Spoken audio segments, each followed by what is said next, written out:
अस्सलाम वालेकुम everyone. Today we will discuss unit number 3 which is programming fundamental. सबसे पहले हम लोग चैप्टर का नाम देख लेते हैं। प्रोग्रामिंग फंडामेंटल का मतलब होता है प्रोग्रामिंग की बेसिक्स। इस चैप्टर के अंदर हम लोग प्रोग्रामिंग की बेसिक्स को अंडरस्टैंड करेंगे। इस चैप्टर में हम लोग ये देखेंगे कि किस तरह से वेबसाइट को डेवलप किया जाता है, फ्रंट एंड डेवलपमेंट का क्या मतलब होता है, बैक एंड डेवलपमेंट का क्या मतलब है, कौन कौन से टूल्स या कौन कौन से प्रोग्रामिंग लैंग्वेजेस को यूज किया जाता है एक वेबसाइट को बनाने के लिए। ओके, इसको हम लोग अपने नोट से करते हैं। वेबसाइट डेवलपमेंट में हम लोग सबसे पहले देखते हैं कि वेबसाइट का क्या मतलब होता है। इसके अंदर जो वेब पेजेस हैं उनका कलेक्शन होता है। उन वेब पेजेस को आपस में ज्वाइन किया जाता है और एक वेबसाइट बनाई जाती है और उसको इंटरनेट के ऊपर अपलोड कर दिया जाता है ताकि जो यूजर्स हैं उसको यूज कर सकें। अब क्वेश्चन ये है कि हम लोग कैसे वेबसाइट को यूज कर सकते हैं। उसके डिफरेंट तरीके होते हैं। एक तो हम लोग गूगल के ऊपर सर्च करके वेबसाइट को एक्सेस कर सकते हैं। दूसरा तरीका ये होता है कि हम लोग ब्राउजर का यूज करें। ब्राउजर में डिफरेंट ब्राउजर आते हैं, जैसे हम लोग ये कह सकते हैं कि फायरफॉक्स हो गया, एज हो गया या फिर क्रोम ब्राउजर हो गया। उसके थ्रू हम लोग वेबसाइट को यूज कर सकते हैं, उसको एक्सेस कर सकते हैं। ओके, नेक्स्ट हमारे पास है कि क्या स्टेप्स होते हैं, किस तरह से हम लोग वेबसाइट को डेवलप करते हैं। सबसे पहला जो स्टेप होता है वो है प्लानिंग का। क्या हम लोग प्लान कर रहे होते हैं कि पहले हम लोग ये चीज डिफाइन करते हैं कि जो हम लोग वेबसाइट बना रहे हैं उसका पर्पस क्या है, हम लोग क्यों वेबसाइट बना रहे हैं, क्या नीड है। इस चीज को हम लोग डिसाइड करते हैं, जिसमें हम लोग ये चीज देखते हैं कि कोई हम लोग बिजनेस के लिए वेबसाइट बना रहे हैं, कोई ऑनलाइन शॉपिंग के लिए वेबसाइट बना रहे हैं, या सिंपल कंटेंट हम लोगों ने अपलोड करना है, या कोई स्कूल की वेबसाइट बनानी है। प्लानिंग करने के बाद हम लोग जो टूल्स वगैरह होते हैं उसको कलेक्ट करना स्टार्ट करते हैं। कौन सा कंटेंट हम लोगों ने उस वेबसाइट के ऊपर अपलोड करना है, कौन कौन सी प्रोग्रामिंग लैंग्वेजेस यूज होंगी। फॉर एग्जांपल, अगर हम लोग कोई स्टैटिक वेबसाइट बना रहे हैं, ठीक है, एक सिंपल वेबसाइट बना रहे हैं जिसमें यूजर की कोई इंटरेक्शन नहीं होगी, यूजर जस्ट उस वेबसाइट के अंदर कंटेंट को देख सकेगा, तो उसके लिए हम लोग क्या करते हैं, सिर्फ HTML या CSS लैंग्वेज के थ्रू ही ये काम खत्म हो जाता है हमारा। हम लोग वेबसाइट बना लेते हैं। लेकिन अगर कोई डायनामिक वेबसाइट बना रहे हैं, मतलब कोई बटन्स वगैरह ऐड कर रहे हैं, कोई फॉर्म्स ऐड कर रहे हैं, कि अगर फॉर एग्जांपल बटन बनाया है तो यूजर उस बटन को क्लिक करेगा तो कोई ना कोई एक्शन परफॉर्म होगा, उसके लिए कोई लॉजिक लिखनी होगी, तो उसके लिए हम लोग फिर कॉम्प्लिकेटेड प्रोग्रामिंग लैंग्वेजेस का यूज कर रहे होते हैं। तो इस चीज को हम लोग कलेक्ट कर लेते हैं कि कौन से टूल्स हम लोग यूज करेंगे। नेक्स्ट हम लोग डिजाइनिंग देखते हैं कि हमारे हमारी जो वेबसाइट होगी उसका डिजाइन किस तरह का होगा, वो किस तरह का नजर आएगा, उसका लेआउट क्या होगा, कि फॉर एग्जांपल कि किस तरह से जो यूजर है वो एक पेज से दूसरे पेज की तरफ मूव करेगा। इस सब चीजों को हम लोग डिस्कस कर रहे होते हैं। नेक्स्ट स्टेप हमारा कोडिंग का होता है। यहाँ पे जब हम सारी प्लानिंग वगैरह tools वगैरह वगैरह कलेक्ट कर लेते हैं तो उसके बाद हम लोग कोडिंग करते हैं, मतलब प्रोग्रामिंग कर रहे होते हैं एक्चुअल में। अपनी वेबसाइट को क्रिएट करना स्टार्ट करते हैं, उसका फ्रंट एंड बनाते हैं, उसका बैक एंड बनाते हैं। फ्रंट एंड क्या होता है कि जितना कुछ हमें अपनी वेबसाइट के ऊपर सामने नजर आ रहा होता है वो हमारे पास फ्रंट एंड होता है। लेकिन बैक एंड क्या होता है, बैक एंड हमें नजर नहीं आ रहा होता, मतलब एक यूजर को नजर नहीं आता, वो सिर्फ उसको प्रोग्रामर ही देख सकता है। बैक एंड पे लॉजिक लिखी होती है कि फॉर एग्जांपल फ्रंट एंड के ऊपर आपको कोई बटन नजर आ रहा है, तो इस उसको क्लिक करने से कोई एक्शन परफॉर्म हो रहा है तो उसके पीछे लॉजिक लिखी होगी, तो वो बैकएंड पे लिखी होती है। इसके अलावा जितना भी डाटा वगैरह होता है वो डाटा बेसिस के अंदर स्टोर हुआ होता है, वो भी बैकएंड होता है। जब ये काम हो जाता है फिर हम लोग टेस्टिंग करते हैं। टेस्टिंग का मतलब क्या होता है कि हम लोग चेक करते हैं कि जो वेबसाइट हम लोगों ने बनाई है क्या वो बिल्कुल ठीक तरीके से चल रही है या नहीं चल रही। फॉर एग्जाम्पल, कोई बटन बनाया है, क्या वो प्रॉपरली काम कर भी रही है या नहीं कर रहे, फॉर्म्स वगैरह क्रिएट कर रहे हैं, क्या वो प्रॉपर तरीके से सबमिट हो रहे हैं या नहीं हो रहे।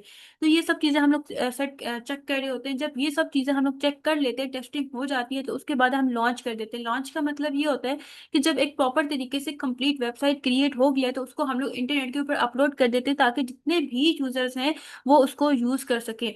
ठीक हो गया। यहाँ पे सारे स्टेप्स लिखे हुए थे कि किस तरह से हम लोग वेबसाइट को डेवलप करते हैं।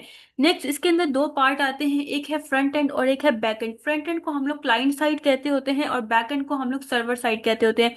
फ्रंट एंड क्या होता है कि जितना कुछ वेबसाइट के ऊपर एक यूजर को नजर आ रहा होता है वो सारा क्या होता है, फ्रंट एंड। मतलब एक विजिबल पार्ट, ठीक है, एक नजर आने वाला पार्ट जितना होता है वो क्या होता है, वो फ्रंट एंड होता है। जिसमें बटन्स हो गए, बटन्स आपको नजर आ रहे हैं तो वो फ्रंट एंड है। टेक्स्ट हो गया, इमेजेस हो गई, फॉर्म्स हो गए, पैराग्राफ हो गए, हेडिंग हो गए, ये सब क्या है, फ्रंट एंड है। अब फ्रंट एंड को बनाने के लिए कौन कौन सी लैंग्वेजेस को यूज किया जाता है, एक हमारे पास होती है HTML, ठीक है, एक होती है CSS और एक होती है जावास्क्रिप्ट। इन तीन लैंग्वेजेस को हम लोग यूज कर रहे होते हैं एक फ्रंट एंड को बनाने के लिए। अब क्वेश्चन ये है कि फ्रंट एंड को बनाता कौन है, ठीक है, बनाता कौन है, फ्रंट एंड डेवलपर बना रहा होता है, फ्रंट एंड डेवलपर बनाता है। नेक्स्ट हमारे पास है बैकएंड। बैकएंड क्या होता है कि फॉर एग्जांपल हम लोगों ने बटन क्रिएट किया है, उसकी जो लॉजिक होगी कि बटन क्या काम करेगा वो बैकएंड होगा। ठीक है, मतलब जितना भी हिडन पार्ट होता है, छुपा हुआ पार्ट होता है, बैकएंड एक यूजर को नजर नहीं आ रहा होता। ठीक है, ये बहुत कॉम्प्लेक्स होता है, इसको बहुत मुश्किल से बनाया जाता है।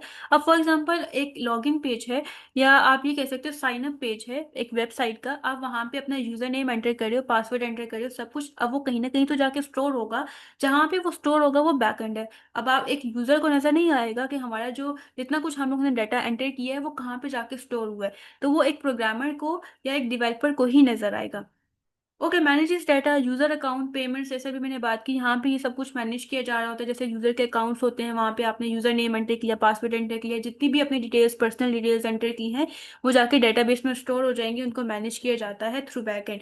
ओके, इसकी एग्जांपल जैसे डेटाबेस है, डेटाबेस के अंदर जितने भी यूजर्स होते हैं उनका डाटा स्टोर हुआ होता है। या जो अगर फॉर एग्जांपल कोई आप ये कह सकते हो शॉपिंग की वेबसाइट है, तो उसके अंदर जितने भी प्रोडक्ट्स होंगे, प्राइजेस होंगी, स्टॉक होगा, उसको स्टोर किया जाएगा, उनकी डिटेल्स को स्टोर किया जाएगा, उसके डाटा को स्टोर किया जाएगा। अब बैकएंड को बनाने के लिए कौन कौन सी प्रोग्रामिंग लैंग्वेजेस को यूज किया जाता है, उसके लिए पीएचपी है, पाइथन है, जावा है, रूबी है, ये सब इसके लिए प्रोग्रामिंग लैंग्वेजेस को यूज किया जाता है। क्वेश्चन ये है कि बैकएंड को बनाता कौन है? बैकएंड डिवेलपर बैकएंड को बना रहा होता है। नेक्स्ट क्वेश्चन ये है कि why keep front end and back end separate, मतलब दोनों को अलग अलग क्यों रखा जाता है? फ्रंट एंड को एक अलग पर्सन बना रहा होता है, एक अलग डिवेलपर बना रहा होता है, बैक एंड को एक अलग डिवेलपर बनाता है, ऐसा क्यों होता है? ताकि जो हमारी वेबसाइट है वो इजीली बिल्ड हो जाए, इसी इजीली डेवलप हो जाए, उसको इजीली मेंटेन किया जा सके। इसके अलावा जो डिजाइनर्स होते हैं, ठीक है, उनका फोकस लुक पे हो, ठीक है, कि वो किस तरह से हमारी वेबसाइट नजर आएगी। मतलब फ्रंट एंड डेवलपर जो है उसकी उसका जितना भी फोकस है उसकी लुक पे हो, उसकी डिजाइनिंग पे हो, और जो बैकएंड है उसके उसका जो फोकस है वो लॉजिक पे होना चाहिए। ठीक है, ताकि दोनों जो है अपना अपना काम इजीली कर सके।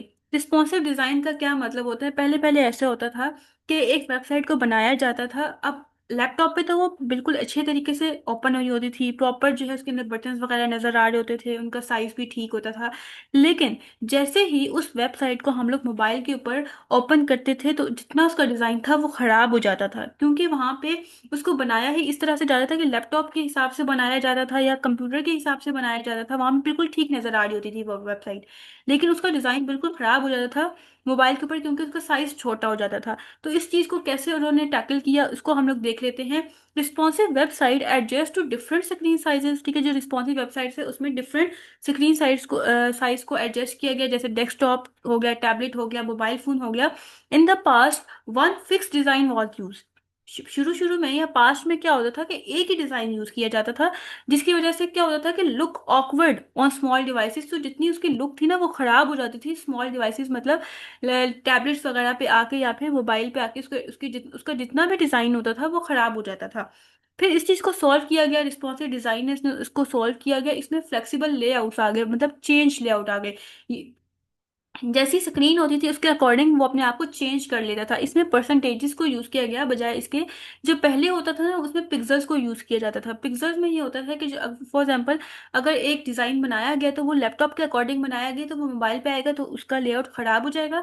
लेकिन जब परसेंटेज को यूज किया गया तो उसमें ये होता था कि अगर मतलब अपने आप को ऑटोमेटिकली चेंज कर लेता था। फ्लेक्सिबल का मतलब ही चेंज करना होता है, ऑटोमेटिकली अपने आप को एडजस्ट कर लेता था मोबाइल के अकॉर्डिंग अपने आप को।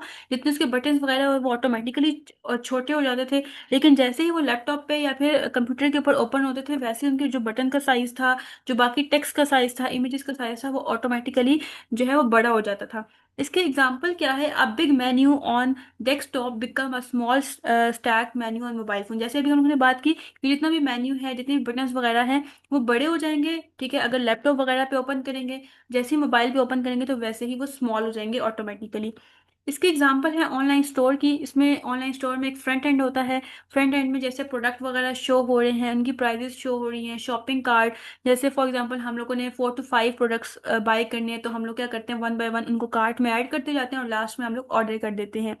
बैकएंड में क्या होगा कि जितने भी प्रोडक्ट्स होंगे, ठीक है, अगर फॉर एग्जांपल किसी ने बाय कर ली है तो वहां पे उसकी इन्फॉर्मेशन आ रही होगी। फॉर एग्जांपल टोटल 10 ब्रेड्स पड़ी हुई हैं स्टॉक के अंदर, तो दो कस्टमर हैं, उन्होंने ब्रेड परचेज कर लिए, ठीक है, दो परचेज कर ली, तो बाकी 8 रह गए, तो ऑटोमेटिकली जो स्टॉक होगा वो अपडेट हो जाएगा बैकएंड पे जाके बाय करने के बाद। Both work together to run the store smoothly. जो दोनों हैं वो इकट्ठे मिलके काम कर रहे होते हैं, प्रॉपर जो वेबसाइट है वो स्मूथली रन कर रही होती है।